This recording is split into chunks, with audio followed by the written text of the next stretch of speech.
یہ سلیمان علیہ السلام تھے۔ اللہ تعالیٰ نے آپ کو فیصلہ کرنے کی زبردست صلاحیت عطا فرمائی تھی۔ سورۃ الانبیاء آیت 87 میں ہے۔ اور داؤد اور سلیمان کو یاد کیجئے جبکہ وہ کھیت کے معاملے میں فیصلہ کر رہے تھے کہ کچھ لوگوں کی بکریاں اس میں چر چگ گئی تھیں اور ان کے فیصلے میں ہم موجود تھے۔ ہوا یہ کہ دو آدمی ہمسائے تھے، ان میں جھگڑا ہو گیا۔ ان میں سے ایک کے پاس کھیت تھا، اس میں اس نے فصل بو رکھی تھی۔ دوسرے کے پاس کچھ بکریاں تھیں۔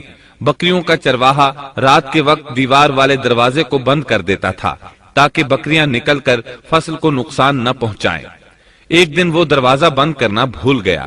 بکریاں کھیت میں آ کر چرنے لگیں، فصل خراب ہو گئی۔ دونوں داؤد علیہ السلام کے پاس آئے، اپنا مقدمہ پیش کیا۔ داؤد علیہ السلام قاضی بھی تھے۔ اس وقت سلیمان علیہ السلام کہیں گئے ہوئے تھے۔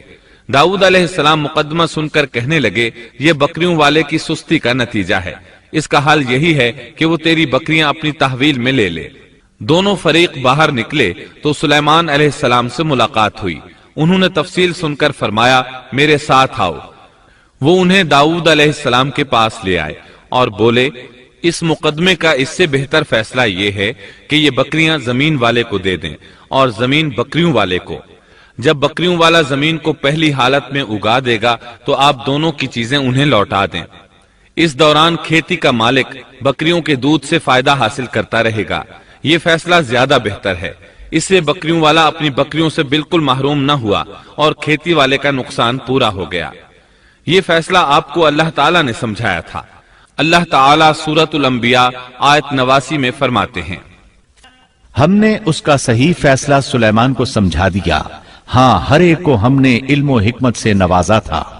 بخاری اور مسلم میں ایک حدیث ہے، اس میں اسی قسم کا ایک واقعہ بیان ہوا ہے کہ دو عورتیں اپنا مقدمہ داؤد علیہ السلام کے پاس لائیں۔ دونوں کو اللہ نے ایک ایک بچہ دے رکھا تھا۔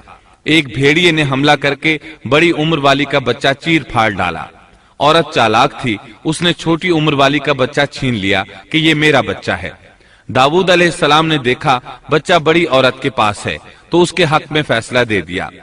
سلیمان علیہ السلام نے داؤد علیہ السلام سے اجازت چاہتے ہوئے کہا، کیا میں اس مقدمے کا فیصلہ کر سکتا ہوں؟ انہوں نے اجازت دے دی۔ سلیمان علیہ السلام نے عورت سے کہا، بچہ مجھے دے دو۔ بچہ ہاتھ میں لے کر انہوں نے تلوار نکالی اور دونوں عورتوں سے فرمایا، میں اس کے دو ٹکڑے کر کے تم دونوں میں برابر برابر تقسیم کرنے لگا ہوں۔ یہ سن کر بڑی عورت بولی کہ ٹھیک ہے، جبکہ چھوٹی عورت مامتا کی وجہ سے چلا اٹھی کہ آپ اسے زندہ رہنے دیں اور اسے دے دیں۔ یہ سنتے ہی سلیمان علیہ السلام بول اٹھے، تو ہی اس کی ماں ہے، جس سے اپنے بچے کے ٹکڑے دیکھنا برداشت نہ ہو سکا، پھر بچہ اسے دے دیا۔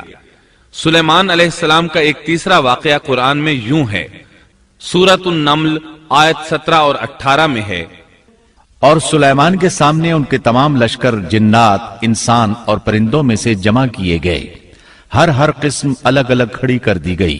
جب وہ چیونٹیوں کے میدان میں پہنچے تو ایک چیونٹی نے کہا، اے چیونٹیوں، اپنے اپنے گھروں میں گھس جاؤ، ایسا نہ ہو کہ بے خبری میں سلیمان اور ان کا لشکر تمہیں روند ڈالے۔ ان تمام لشکروں کو اکٹھا کیا گیا تھا۔ اللہ تعالیٰ نے چیونٹی کی یہ بات سلیمان علیہ السلام کو سنوا دی۔ سورہ نمل آیت 19 میں ہے، اس کی اس بات پر سلیمان مسکرا کر ہنس پڑے اور دعا کرنے لگے کہ اے پروردگار، تو مجھے توفیق دے کہ میں تیری ان نعمتوں کا شکر بجا لاؤں جو تو نے مجھ پر انعام کی ہیں، اور میں ایسے نیک اعمال کرتا رہوں جن سے تو خوش رہے، اور مجھے اپنی رحمت سے نیک بندوں میں شامل فرما۔